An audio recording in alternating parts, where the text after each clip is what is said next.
লন্ডনে যে ইহুদি পাড়া আছে, ইহুদিরা যে অঞ্চলে বসবাস করে, আমি ইচ্ছাকৃতভাবে দেখার জন্য গেছিলাম। তো 90 জনের বেশি জনের মুখে দাঁড়িয়ে আছে, অথচ ওই লন্ডনে যতজন মুসলমান বসবাস করে তার 90 জনের মুখে দাড়ি নেই। তাহলে ওই লন্ডনে বসবাস করা ইহুদিদের 90 জনের মুখে লম্বা দাড়ি, মুসলমানের নাই কেন? তার মানে মেন্টালি, মানসিকভাবে ইহুদি বেশি স্বাধীন। সে পরোয়া করে না যে আমি দাড়ি রাখলে দুনিয়ার মানুষ কি বলবে। কিন্তু মুসলমান পরোয়া করে যে আমি যদি দাড়ি রাখি তাহলে হয়তো আমাকে আনস্মার্ট লাগতে পারে, কেননা আমি যাদের গোলাম ছিলাম, আমার যারা মনিব ছিল, তারা তো দাড়ি রাখত না। তো আমি যাদের গোলামি করেছি তারা তো দাড়ি রাখতো না, তো তারাই তো ছিল শাসক। তখন নিজের অজান্তে আমি তাদের অনুকরণ করতে চেয়েছি, এবং এখনো নিজের অজান্তে অনুকরণ করছি, এবং নিজের অজান্তে আমাদের অধপতনের জন্য আমাদের দিনকে দায়ী করছি। এই পরের পয়েন্টে আমি আসব। তো এই সমস্ত উদাহরণগুলো প্রমাণ করে যে কলোনিয়াল মাইন্ড সেটআপ, ঔপনিবেশিক গোলামির মানসিকতা আমাদেরকে পৃথিবীর অন্যান্য উন্নত জাতি, গোত্র, ধর্মের অনুসারী মানুষদের থেকে মানসিকভাবে পিছিয়ে রেখেছে। আপনি দেখেন, ভারত, বাংলাদেশ, পাকিস্তান, তিনটে দেশই একসাথে 1947-এ জন্ম নিল। জওহরলাল নেহরু, গান্ধী, মাওলানা আবুল কালাম আজাদ, তারা বললেন আমরা সেকুলার ইন্ডিয়া প্রতিষ্ঠা করব, ধর্ম নিরপেক্ষ ভারত প্রতিষ্ঠা করব। মোহাম্মদ আলী জিন্নাহ, আল্লামা ইকবাল, তারা বললেন মুসলমানদের জন্য ভিন্ন রাষ্ট্র লাগবে। তাহলে ভারত প্রতিষ্ঠিত হলো সেকুলারিজমের উপর, পাকিস্তান, বাংলাদেশ প্রতিষ্ঠিত হলো মুসলমানিত্বের উপর। অথচ 70 বছর পর দেখেন আমাদের মানসিক গোলামি, বিশেষ করে মুসলমানদের মানসিক গোলামি কত নিম্ন লেভেলের, যে 70 বছর পর আমরা সবচেয়ে বড় সেকুলার হয়ে গেছি। আর 70 বছর পর সেই ভারত তার দিনের উপর সবচেয়ে বেশি কট্টর হয়েছে।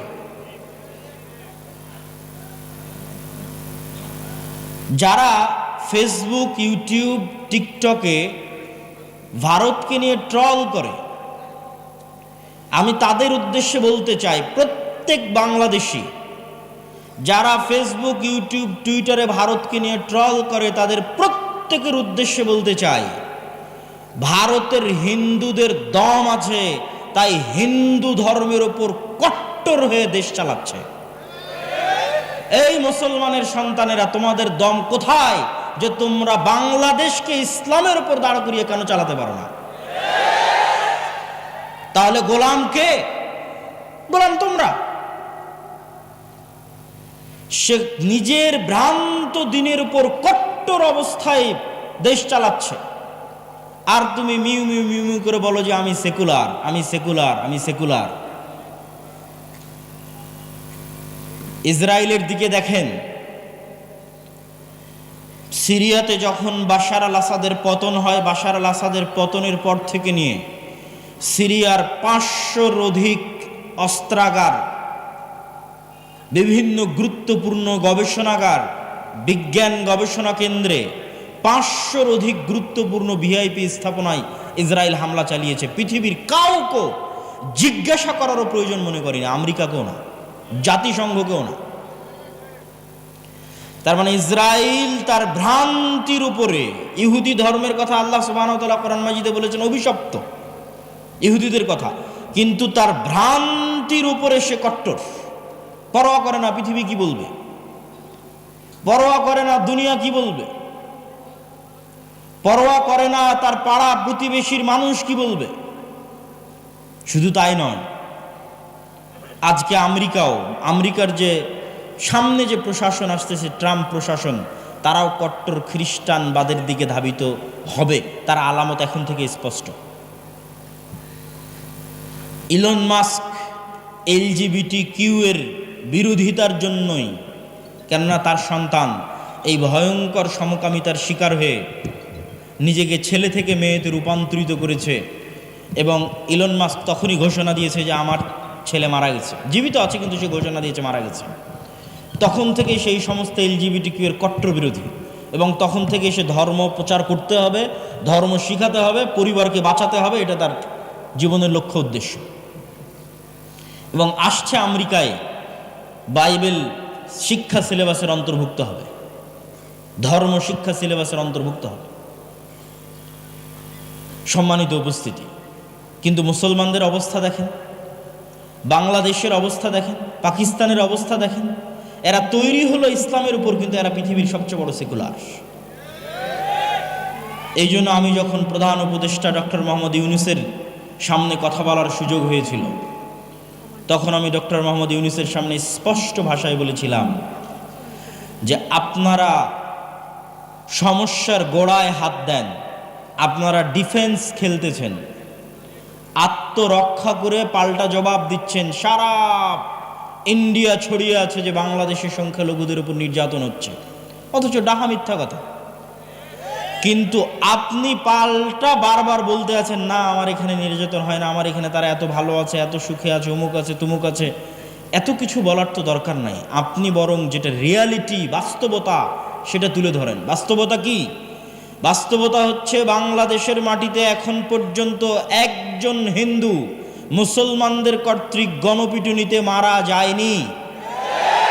বাস্তবতা হচ্ছে বাংলাদেশের মাটিতে এখন পর্যন্ত একটি মন্দিরের জায়গাও জোরপূর্বক মন্দিরকে ধ্বংস করে মসজিদ বানানো হয়নি। কিন্তু তার বিপরীতে আরো কঠিন বাস্তবতা হচ্ছে ভারতের মাটিতে প্রত্যেক দিন অহরহ মুসলমানদেরকে মুসলমান হওয়ার কারণে, গরুর গোশত রাখার কারণে গণপিটুনি দিয়ে হত্যা করা হচ্ছে।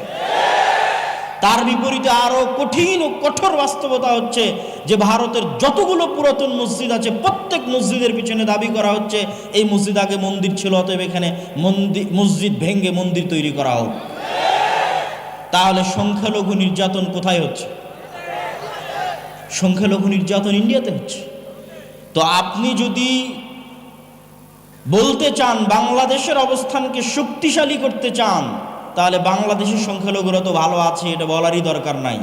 আপনাদের যদি সাহস থাকে, বুকে দম থাকে, তাহলে পৃথিবীবাসীর সামনে, জাতিসংঘের সামনে প্রকাশ্যে উচ্চারণ করেন যে ভারতে সংখ্যালঘুদের নির্যাতন হচ্ছে, সেখানে সংখ্যালঘুদের নিরাপত্তা দরকার, জাতিসংঘের শান্তিরক্ষী বাহিনী ওখানে পাঠানো দরকার মুসলমানদের বাঁচানোর জন্য।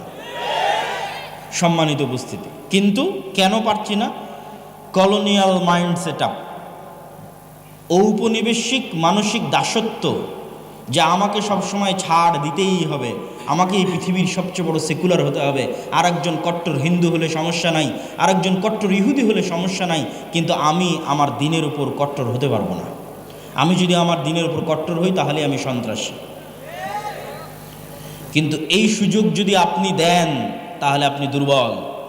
আর যদি আপনি বলেন না যে আপনি স্বাধীন হতে চান, তাহলে তাদের মতো কল্পনা করেন, স্বাধীন হতে চাইলে তাদের মতো চিন্তা করেন, ফ্রান্সের নাগরিকের মতো চিন্তা করেন, ইতালির নাগরিকের মতো চিন্তা করেন, ভারতের হিন্দুদের মতো চিন্তা করেন, ইসরায়েলের ইহুদিদের মতো চিন্তা করেন, লন্ডনে বসবাসরত ইহুদিদের মতো চিন্তা করেন। তাদের হুবহু অনুসরণ করতে হবে এটা বলছি না। আপনি একটা ইহুদি ফ্যামিলি দেখান যে ইহুদি ফ্যামিলির সন্তান একজন বা দুইজন, এখানে উঠে গিয়ে ফোন দিবেন ইউরোপ এবং আমেরিকায় বসবাসরত যে কোনো প্রবাসীকে, যে তুমি খুঁজে নিয়ে এসে দিবা যে একটা ইহুদি পরিবারের সন্তান এক বা দুই, তার বেশি তারা নেয়নি। অথবা আমাকে জানাবা যে গড়ে ইহুদি ফ্যামিলিগুলোতে সন্তান কয়টা করে হয়। গড়ে তাদের সন্তান 6, 7, 8, 9 এখনো গড়ে। তো তাকে অধিক সন্তান নিতে লজ্জা লাগে না, কিন্তু এক মুসলমান অধিক সন্তান নিবে, তাকে এমনভাবে পড়ানো হয়েছে যে সে অধিক সন্তান নিতে লজ্জাগ্রস্ত হবে। এমনভাবে তার সিলেবাসের মধ্যে কলোনিয়াল গোলামির মানসিকতা ঢুকিয়ে দেওয়া হয়েছে যে সেটি থেকে বের হতে পারে না, এই ট্রমা থেকে বের হতে পারে না। কিন্তু প্রশ্ন তৈরি হবে কখন? যখন ওদেরকে দেখবেন। খ্রিস্টানদের দেখে প্রশ্ন তৈরি হবে না। কেন খ্রিস্টানদের দেখে প্রশ্ন তৈরি হবে না সেটা আল্লাহই বলে দিয়েছে, ওয়ালাদ্দাল্লিন, তারা আসলে সঠিক পথ জানে না। এই জন্য অসংখ্য খ্রিস্টান পাবেন জুয়া খেলছে, মদ খাচ্ছে, ঠিক আছে, অতএব তাদেরকে দেখলে আপনি সঠিক রাস্তা খুঁজে পাবেন এটা না। সম্মানিত উপস্থিতি,